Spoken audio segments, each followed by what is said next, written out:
नमस्कार। मेरा नाम भाऊ तोरसेकर। आप देख रहे हैं प्रतिवाद।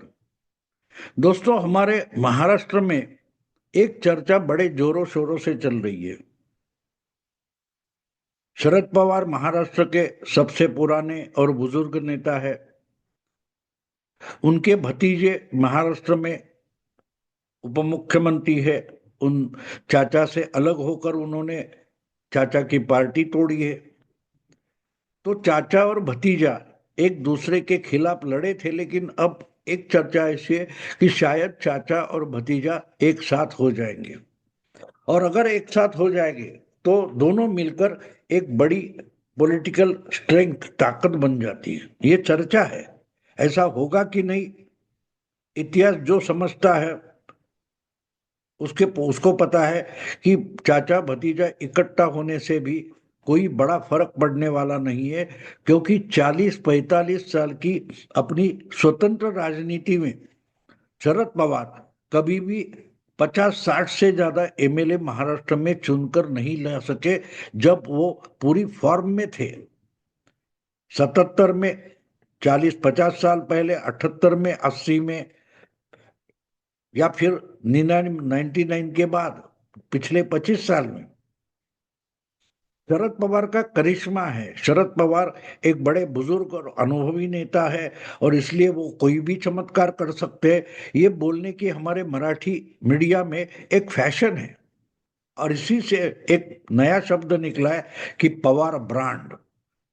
महाराष्ट्र की राजनीति में दो ब्रांड है, पॉलिटिकल ब्रांड है। एक ठाकरे ब्रांड है और एक पवार ब्रांड है। ये कहने की एक फैशन है। और इस पे पिछले 2 महीने से जोर शोर से चर्चा चल रही है। कारण ये हुआ कि 2 महीने पहले, यानी पहलगाम की घटना घटने से पहले, एक interview, podcast interview, Mahesh Manjrekar नाम के जो फिल्म डायरेक्टर है, वो एक पॉडकास्ट प्रोग्राम करते हैं।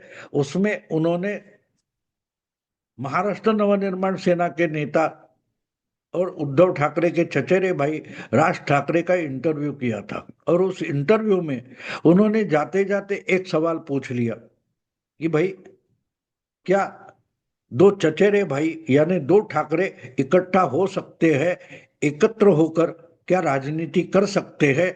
ये सवाल महाराष्ट्र के दिमाग में है, लोगों के मन में है। उसका जवाब आप दे सकते हो क्या? ये महेश मांजरेकर ने पूछा। और राज ठाकरे ने जाते जाते बोल दिया कि देखो, महाराष्ट्र हित का मामला हो तो दो भाइयों में जो झगड़े उगते हैं वो बहुत क्षुल्लक हो जाते हैं, छोटे हो जाते हैं। महाराष्ट्र उससे बड़ा है। तो इसका मतलब राज ठाकरे को अपने चचेरे भाई के साथ, बड़े भाई के साथ राजनीति में हाथ मिलाना है, ऐसा उसका मायना नहीं था। लेकिन जिनको सनसनी फैलानी है, ऐसे मीडिया हाउसेस ने और पत्रकारों ने इसको एक मुद्दा बनाया। और अभी आ जाएंगे, उसने ताली दे दी, उसने हाथ आगे किया है, क्या उद्धव ठाकरे ताली देने वाले हैं, वगैरह वगैरह चर्चा शुरू हो गई। तो उद्धव ठाकरे बोल गए कि जरूर महाराष्ट्र के हित के लिए हम अपना अहंकार, ईगो अलग रखकर हमारे भाई के साथ जा सकते हैं, क्यों नहीं। हाँ, लेकिन उन्होंने शर्त रखी कि भाई, अगर भाई भाइयों को साथ आना है मन से और शिवसेना उबाठा को साथ आना है, तो फिर महाराष्ट्र के जो दुश्मन है उनके साथ उठना बैठना राज ठाकरे को बंद करना पड़ेगा। मतलब साफ था कि एकनाथ शिंदे हो जो उप मुख्यमंत्री है, जिन्होंने शिवसेना में दो फाड़ कर दिए, गद्दार है, उनके साथ राज ठाकरे उठते बैठते हैं तो वो नहीं चलेगा। भाजपा के साथ दोस्ती नहीं चलेगी, या देवेंद्र फडणवीस के साथ दोस्ती नहीं चलेगी। ना उनको अपने घर बुलाना चाहिए, ना उनके घर जाना चाहिए, वगैरह वगैरह शर्तें उद्धव ठाकरे ने रख दी। अब ये शर्तें रखने की क्या जरूरत थी, पता नहीं। क्योंकि अगर इनिशियली प्राथमिक स्टेज पर आपके कोई चर्चा तक नहीं हुई है तो शर्त पहले रखने से ही उद्धव ठाकरे की नकारात्मकता, निगेटिविटी सामने आ गई। मतलब साफ था। जो कुछ इस इंटरव्यू से सामने आया था, तो बीच में ये हो गया कि ये इंटरव्यू की चर्चा शुरू हो गई, और उद्धव ठाकरे हो या राज ठाकरे हो, वो छुट्टी मनाने के लिए विदेश चले गए, और ये चर्चा चलती रही और अभी तक चल रही है। दोनों के जो फॉलोअर्स है, राज ठाकरे के हो या उद्धव ठाकरे को, दोनों के फॉलोअर्स अपने तरीके से, अपनी स्टाइल से इसके जवाब देते रहे, लेकिन आज तक ना ठाकरे भाई एक दूसरे के साथ आने के लिए एक कदम आगे चल पाए, ना ये दोनों भाई चल पाए, ना पवार चाचा भतीजा एक दूसरे के साथ आने के लिए कुछ कर पाए। हाँ, बीच में पवार का हमेशा एक नाटक रहता है, पवार साहब का।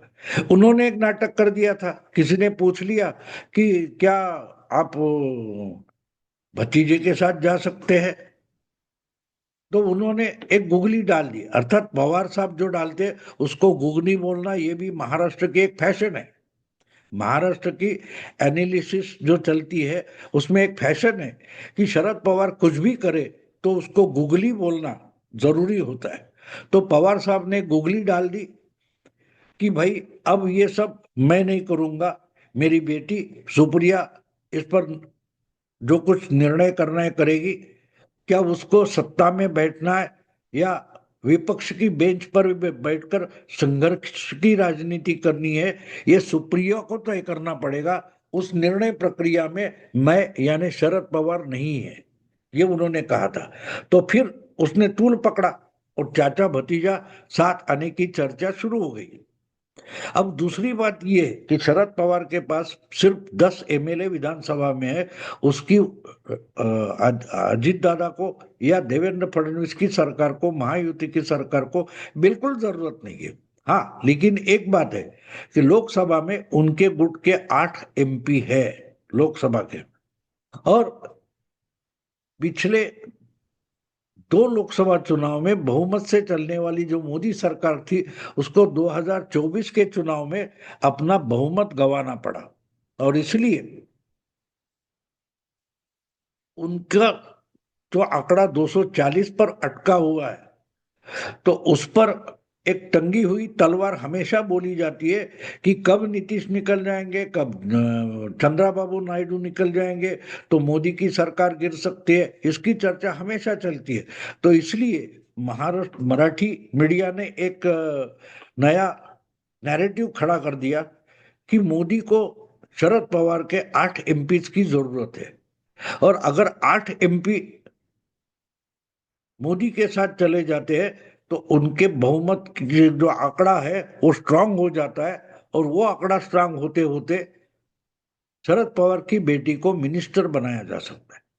तो मानो पिछले 2 महीने में कम से कम 2-3 हफ्ते मराठी मीडिया ने सुप्रिया सुले को मिनिस्टर बना दिया था। अब सेंट्रल गवर्नमेंट की मिनिस्ट्री में या राज्य की मंत्रिमंडल में प्रधानमंत्री या मुख्यमंत्री होता है, वही किसी को मंत्री बना सकता है या अपने सरकार से निकाल सकता है। लेकिन मराठी मीडिया इतना ताकतवर है, वो किसी को भी कहीं भी बिठा सकता है, मंत्री बना सकता है, मुख्यमंत्री बना सकता है। तो सुप्रिया सुले को 2-3 हफ्ते के लिए मोदी की सरकार में मंत्री तक बनाया गया, अभी तक कुछ हुआ नहीं। और अब तो खुद शरद पवार ने बोल दिया कि भाई ऐसा कोई प्रस्ताव ही नहीं है, ना इसकी कोई चर्चा हमारे पार्टी में है। लेकिन मराठी मीडिया में चर्चा चल रही, चाचा भतीजा इकट्ठा आ जाएंगे और 2 ठाकरे बंधु इकट्ठा आ जाएंगे। तो ये सब मैंने आपको इसलिए बताया कि ये सब चर्चा चलती है, तब ठाकरे ब्रांड का क्या होगा, पवार ब्रांड का क्या होगा। महाराष्ट्र में यही तो 2 ब्रांड है। पॉलिटिकल ब्रांड महाराष्ट्र में सिर्फ 2 है, ऐसा बोला जाता है। यानी कांग्रेस पार्टी हो, बीजेपी पार्टी हो, उनका कोई ब्रांड नहीं है जो बड़े बड़े चुनाव जीतते हैं। अब लगातार तीसरी बार बीजेपी ने महाराष्ट्र विधानसभा में भले बहुमत हासिल नहीं किया, लेकिन 105, 122, 132 इतने एमएलए बीजेपी के चुनकर आए। लेकिन मराठी मीडिया कभी बीजेपी ब्रांड नहीं बोलता। अजीब बात है। एकनाथ शिंदे ने युति में रहते हुए 57 MLA चुनकर लाए हैं शिवसेना के, लेकिन वो ठाकरे ब्रांड नहीं है, वो ब्रांड नहीं है, शिंदे ब्रांड नहीं है। ब्रांड कौन है? उद्धव ठाकरे है, जिनको सिर्फ 20 MLA चुनकर लाना पॉसिबल हो गया। शरद पवार जो सिर्फ 10 MLA विधानसभा में 288 में सिर्फ 2 MLA चुनकर ला पाए, लेकिन वो ब्रांड है। और अजीत दादा 41 MLA चुनकर लाए, लेकिन उनको कोई ब्रांड नहीं बोलेगा। तो ब्रांड का मतलब क्या होता है, ये मेरा सवाल है। मैं आप सुनने वालों को और बाकी पत्रकारों को एक सवाल पूछना चाहता हूं कि भैया ब्रांड किसे बोला जाता है? अब जियो ब्रांड है, टाटा ब्रांड है, अदानी ब्रांड है, अंबानी ब्रांड है, क्यों ब्रांड है? वो जो कुछ कारोबार शुरू करते हैं, उस कारोबार को ग्राहक मिलते हैं, कोई भी उठकर उसमें इन्वेस्टमेंट करता है, करोड़ों रुपए बैंक उनको आसानी से दे देती है, क्योंकि उनको मालूम है अदानी हो, अंबानी हो, टाटा हो, ऐसे ब्रांड में पैसा लगाए तो डूबने वाला नहीं है। ब्रांड का मतलब क्या होता है? ब्रांड का मतलब ये होता है, अगर उसमें आप इन्वेस्टमेंट करो तो उसके रिटर्न्स मिलने वाले, उसका फायदा मिलने वाला है। नुकसान तो पक्का नहीं होगा, फायदा मिलने में शायद टाइम लग जाए, लेकिन पैसा डूबेगा नहीं। कैपिटल पूंजी जो लगाई है वो डूबेगी नहीं, उसको ब्रांड बोलते हैं। और ऐसे ब्रांड में लोग पैसा लगाने आते हैं। आज अगर दुनिया में मोदी का नाम चल रहा है और दुनिया भर के बड़े बड़े कैपिटलिस्ट पूंजीपति भारत में आकर अपना पैसा लगाना चाहते, चाइना से पूंजी निकालकर भारत में कारखाने खड़े करना चाहते, कंपनियां बनाना चाहते, उसका कारण मोदी एक ब्रांड बन गया। जहां मोदी है वहां डेवलपमेंट होगी। मोदी गुजरात का मुख्यमंत्री था तो गुजरात में बड़ा विकास हो गया, बड़ी डेवलपमेंट हो गई, बहुत सारे लोगों ने पैसा लगाया, पूंजी लगाई और उस पूंजी का फायदा मिला। मोदी के राइज के साथ साथ अदानी नाम का एक कारोबारी आज दुनिया का सबसे बड़ा, एक बड़ा पूंजीपति बन गया है, बड़ी कंपनियां बना रहा है, बड़े बड़े बंदरगाह या एयरपोर्ट चलाने के लिए ले रहा है, अलग अलग बिजनेस में पैसा लगा रहा है। तो मोदी एक ब्रांड बन जाता है। और इसलिए मोदी अगर ब्रांड बनता है तो वहां पैसा लगाने वाले आते हैं। तो ब्रांड का मतलब वो होता है कि जहां आपको पूंजी लगाना आसान हो जाता है, क्योंकि वो ब्रांड आपको पैसा कमा कर देगा, इसको ब्रांड बोलते हैं। तो अगर उद्धव ठाकरे ब्रांड है तो शरद पवार ब्रांड है, तो उसमें जिन्होंने पैसा लगाया, क्या उनको कुछ मुनाफा हुआ है, फायदा हुआ है? नफा नुकसान क्या है? ब्रांड ब्रांड शब्द आप रिपीटेडली बोलते रहेंगे कि ठाकरे एक ब्रांड है, पवार एक ब्रांड है, इससे कोई ब्रांड नहीं बनता। और दूसरी बात ये होती है कि एक ब्रांड अगर बनता है तो ब्रांड चलाने वाला भी जरूरी होता है। दुनिया में आज तक सैकड़ों ब्रांड बने हैं, सैकड़ों ब्रांड बने हैं। अब देखो, मुझे पक्का याद नहीं, लेकिन मर्सिडीज हो या जैगवार हो, ऐसी गाड़ियां जो बनी वो ब्रांड था। लेकिन वो ब्रांड आज ओरिजिनल मालिक थे उनके हाथ में नहीं रहा है। शायद मुझे लगता है जैगवार या मर्सिडीज आजकल भारत का प्रोडक्शन हो गया, भारतीय, शायद टाटा ने उनको खरीद लिया है। टाटा जगुआर का या मर्सिडीज का उत्पादन करती है, तो ब्रांड किसका था?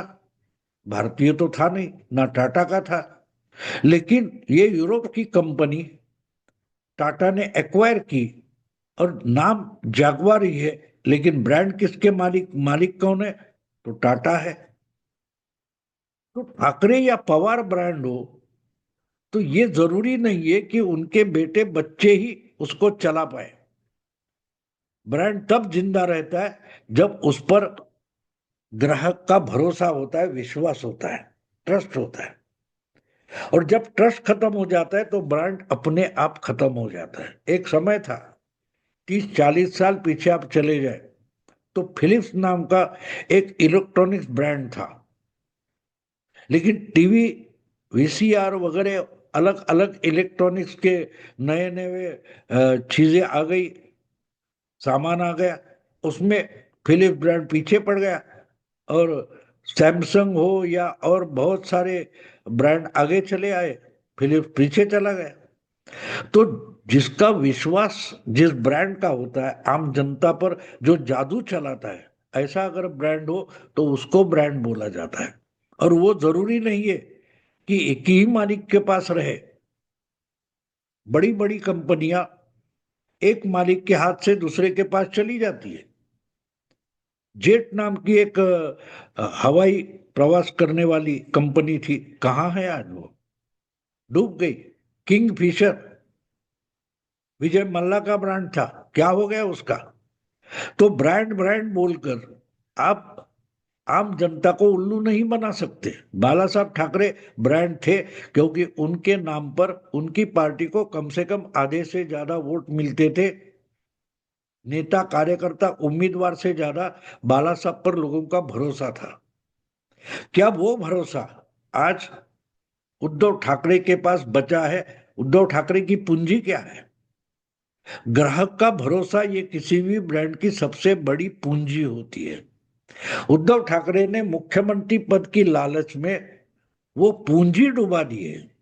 तो सिर्फ ठाकरे नाम से कोई ब्रांड नहीं बनता, या ठाकरे ये लेबल लगाकर, जैगवार ये लेबल लगाकर, कुछ भी गाड़ी आप मारुति को अगर जैगवार या मर्सिडीज ऐसा लेबल लगाओगे तो कोई खरीदने वाला नहीं मिलेगा, क्योंकि ब्रांड खरीदने वाला होता है, उसको बिल्कुल पता होता है कि जो चीज मैं खरीद रहा हूं वो क्या असलियत में वो उस ब्रांड की है। उद्धव ठाकरे किसी भी पत्थर को आपके सामने खड़ा करेंगे तो क्या वो शिव सैनिक बन जाता है? नहीं बन जाता। हाथ में लेबल लगाने जैसा शिवबंधन मानने से कोई शिव सैनिक नहीं बनता। लोग शिव सैनिक जानते हैं, समझते हैं।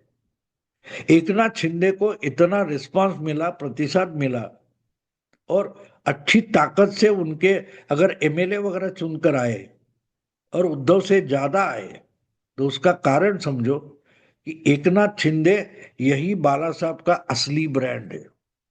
उनका नाम ठाकरे नहीं होगा, क्योंकि ब्रांड ठाकरे नहीं था। ब्रांड क्या था? शिवसेना था। और शिवसेना नाम की पहचान जो थी, वही अगर उद्धव ठाकरे ने साफ कर दी है, तो ठाकरे ब्रांड नहीं होता, ब्रांड शिवसेना होती है।